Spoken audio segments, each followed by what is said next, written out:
who is living your lifestyle and then thinking about, when you need to go back to Jamaica, whether or not you're going to be playing hide and seek with your guarantor or with the government down there.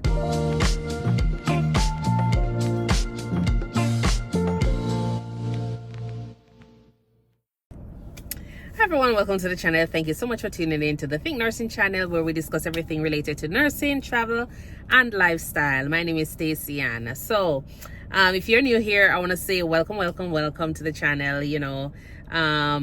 Today we're gonna dive into another topic. So when it comes on to student loan in Jamaica, I highly recommend that everybody, whether or not you're in Jamaica or you're overseas, I encourage everybody to go ahead and repay their student loan.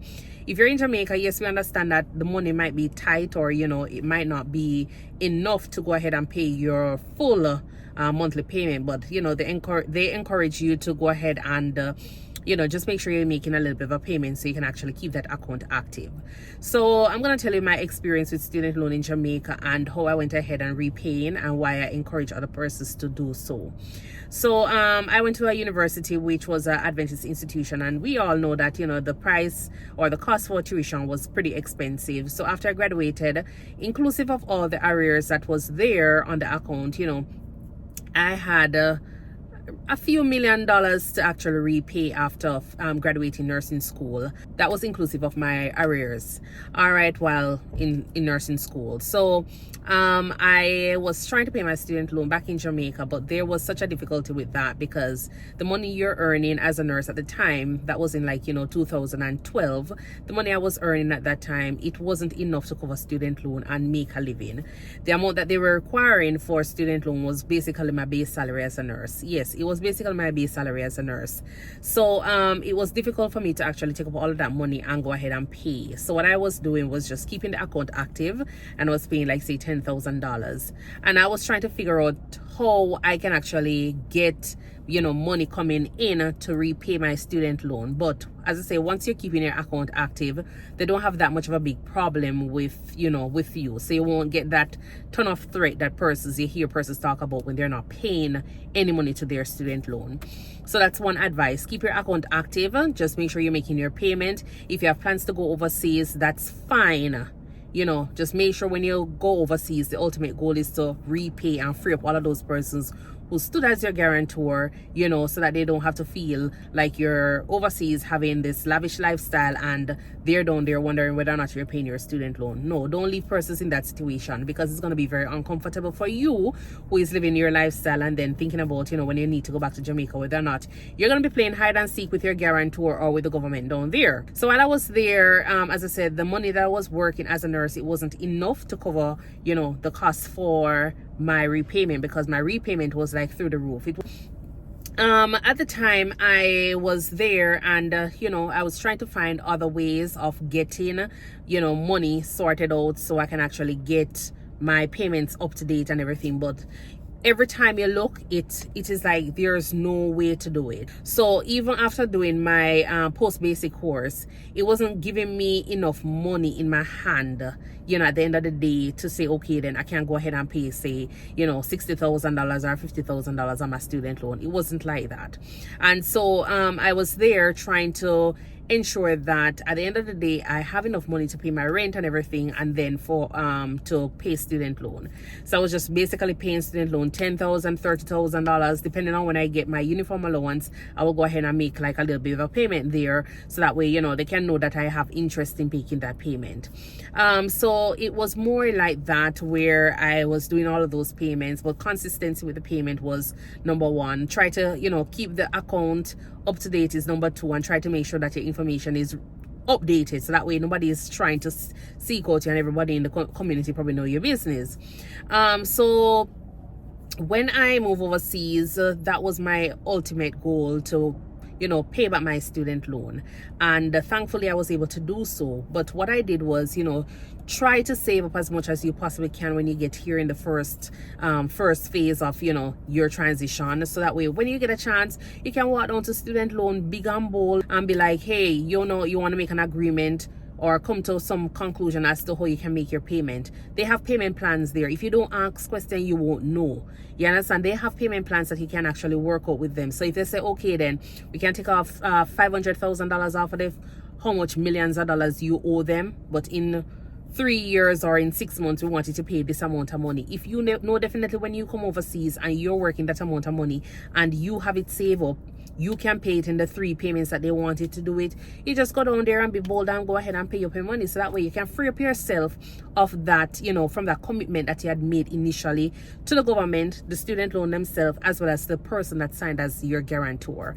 And that's how I did it. You know, one day I was able to get all of that money, go down there, do the finalization on the account and say, okay, then this is what I owe, this is what I'm paying, and just make sure I get me a little piece of paper to say, okay, then I've completed a repayment. So I would just encourage everybody that, you know, has taken student loan, just remember that it's important for you to go ahead and repay your student loan, whether or not you're in Jamaica or you're overseas.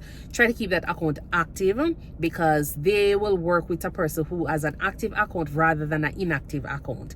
When your account is inactive and they're there wondering whether or not you're going to be paying, then it's a problem. You know, if you're having difficulty with paying, just write them, or you go up there, you're in the country, just go up there and say, hey, this is the situation, this is the amount of money I'm working, this is what I can pay on a monthly basis, and they will work with you. You know, so once you commit yourself to doing something, you know, they are pretty much open, because with my experience, I was able to, you know, write them letters, even though sometimes the letters might take a while for them to respond to it. It might take you a while before you hear from them. It is just your duty to make sure you kind of annoy them, yes, so you can get information. You don't want to be sitting down and there wondering whether or not somebody received a letter or whether or not they're going to respond to you. No, you don't want it to be a case where is when collections start call you, you're gonna try and reach out to them. No, that is like long overdue pass. So you want to reach out to them and make sure that you are ahead of the game, you're ahead of them, so that way they know that, oh, this person I reached out last month, so we don't need to worry about them next month. Just find out what is going to be best suitable for your pocket, and if you need to, you know, write a letter and do a contract with them, you initiate your own contract. You tell them that this is what you can pay, this is what you can pay on a monthly basis, because this is what you're able to, you're working, you know, you can't pay more than what you are working. So you can initiate your own contract and say to them that this is what I have, because this is what I am working per month. And usually, at least in my case, they were able to, you know, respond to the letter and be like, okay, then no problem. And then from there, they have things where they can be like, all right, we'll take off this amount of money off it, and then you pay this amount over the next few months. All right. Even though the last set of payments that I had, it was a little bit late by probably like say 2 or 3 months, I never got penalized and there wasn't any additional money that was added to it. They still went ahead and just closed the account and zeroed the account itself, because I paid up what I had agreed on in my initial contract. So if you initiate your contract with them, they can work with it, and you know, it just makes life a little bit easier and better for you. You don't want to be walking around and then thinking that, you know, this person over there, knowing that you have student loan, and this person, the guarantor, is worried that they're coming to take away their land and take away their house and their car and everything else that, you know, belongs to them, because you are not fulfilling your duty with repayment.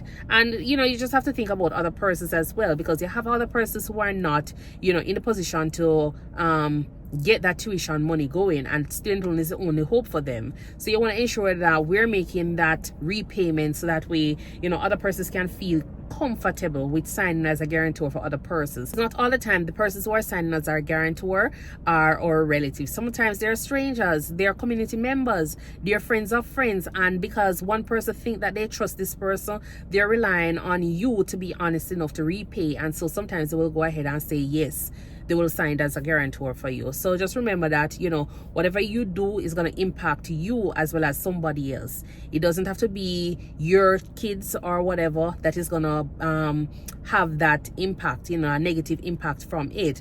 But it can be a case where somebody along the line that you know, a friend, a relative that, you know, would have wanted student loan, is not able to get it because of something else that another person did. And they hear these rumors about persons migrating, going overseas, running off, not paying their student loan, and then become delinquent. Now that's one thing you don't want to have. All right, so I would encourage anybody that is watching the video, or anybody has taken student loan, to please, may I beg you, repay on a student loan whenever you get a chance. It could be 5 years, 10 years, however long it take. As I say, initiate your own contract, reach out to the student loan bureau in Jamaica, and they can try to help with, you know, getting your payments like up to date, and so that way everybody can be on par with what's going on, and you don't have to be in this little situation where you're stressed about repayment each month. All right, please remember to like, share, and subscribe to the channel, and turn that notification bell on. If you have any questions or any concerns, please feel free to leave them in the notification box. No, not the notification box. Leave them in the comments box below, and I will respond to them as best as I possibly can. Until then, bye.